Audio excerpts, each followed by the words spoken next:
Welcome to Whiskey and SV. I'm your host Sam, and tonight I'll be doing a blind tasting of the Jack Daniel's 12-year Batch 1 versus Batch 2.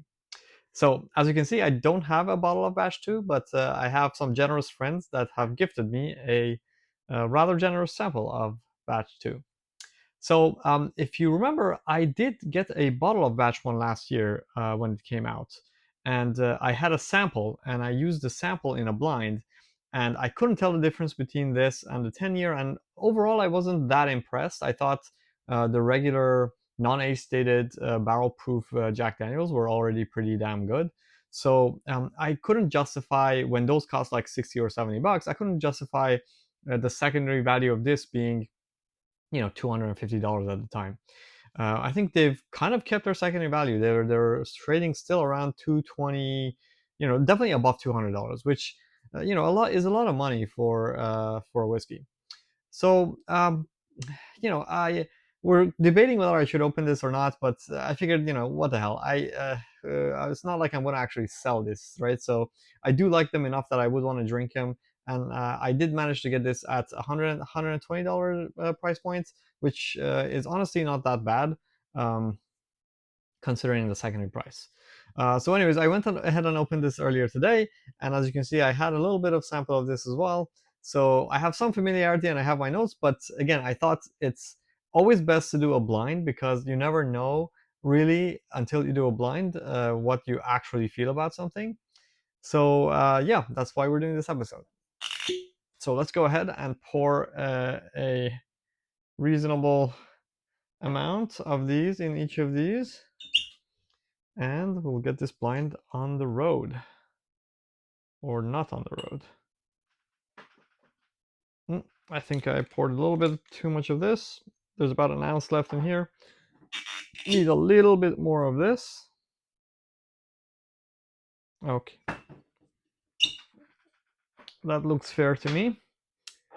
Okay, so we'll put number 1 on batch 1 and number 2 on batch 2. Okay, so yeah, as I mentioned last year, I wasn't overly impressed with the Jack Daniel's 12-year, especially given the price points. I mean, I think if it was readily available at $80 or $90, whatever the price point was, I would have been okay to, buy multiples of it and drink it. But honestly, after seeing how much it costs in secondary, and how hard it is to find, I didn't think it's really worth opening it. So yeah, and this year it seems like MSRP has gone up. I heard that it's gone up by I think about $10 or so per bottle or something like that.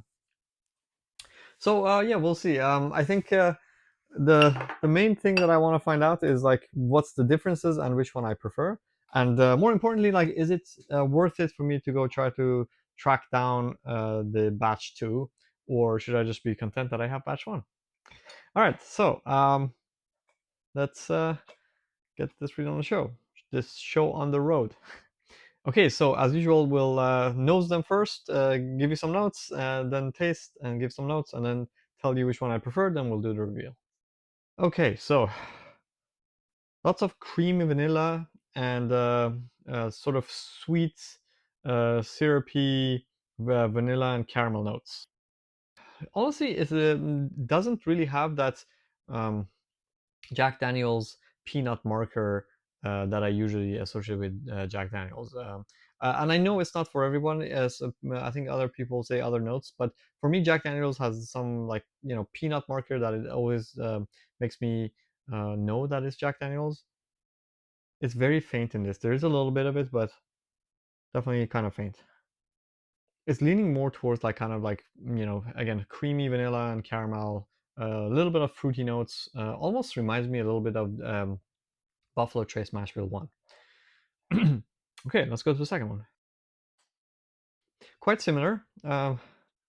It's interesting because when I tried both of these earlier today, um, I was getting a distinctly oaky note on this one, and more of the peanut character, and a lot less of the oaky notes on this. It was more sweet, and it had less of the peanut notes. So, but now I really can't tell the difference. So Let's do it one more time. I guess a little bit oak more on this, but let me see again. I think um, I may have spent a little bit too much time with them, and now as I'm filming this, I can't really tell the difference. I think they're pretty even. Okay, so let's go to the palette and see if there's any markers there for us to distinguish. By the way, they're both really great. I even when I tasted them non-blind earlier, I didn't really have a preference per se. I just thought one of them they're different. I thought earlier, but now even the noses are the same. So let's see. Let's go for a palette. Pretty sure this has to be the batch 2 because that Jack Daniels peanut note is very, very present, and it is very oaky. So if I remember correctly, that was the batch 2 that had that characteristic. Let's go to this one. Yeah, by comparison, I think this one is more sweet. There's a little bit of a citrus characteristic in there. There's a lot less of that stereotypical, at least for me, stereotypical Jack Daniels peanut note. So pretty sure this has to be batch 1. Again, I don't know if which one I prefer more. I just think definitely this one is way more oaky, more drying experience, like kind of like tartness to it. This one is more kind of some musty notes and a little bit more wet. It's not as drying and it's more mouth-watering. We'll do it one more time just to be sure.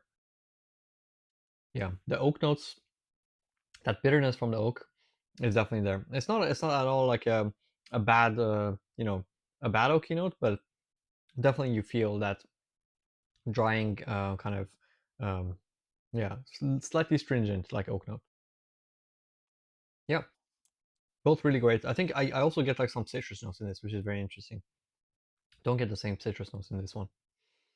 Okay, so let's do the reveal and see what they are. So this one is batch 2. Yeah, good. Which makes this batch 1. Great. Yeah, okay, so I think they're both really great. I heard some people didn't give it as good a marks as last year's one. I don't know if they were going by memory, if they were doing side by side, but for me, going side by side, they're definitely different. If you like more oaky notes and like kind of like dry notes, you probably would prefer batch 2. If you're more towards like sweet and musty, creamy notes, then probably batch 1. So I think I will actually try to find batch 2 because yeah, it's sufficiently different that it's worth finding. I don't necessarily want to pay $200 for it, but I will see if some friends are willing to trade, or if I get lucky because it just dropped in the Bay Area like a couple of weeks ago, and unfortunately I wasn't able to acquire one, but they might still kind of be found around. So yeah, I'll keep an eye out and keep my fingers crossed. We'll see if I can get one. Okay, well, hope you enjoyed the episode. Please join me next time for another review. And in the meanwhile, stay healthy and take care of yourselves. Cheers. Bye.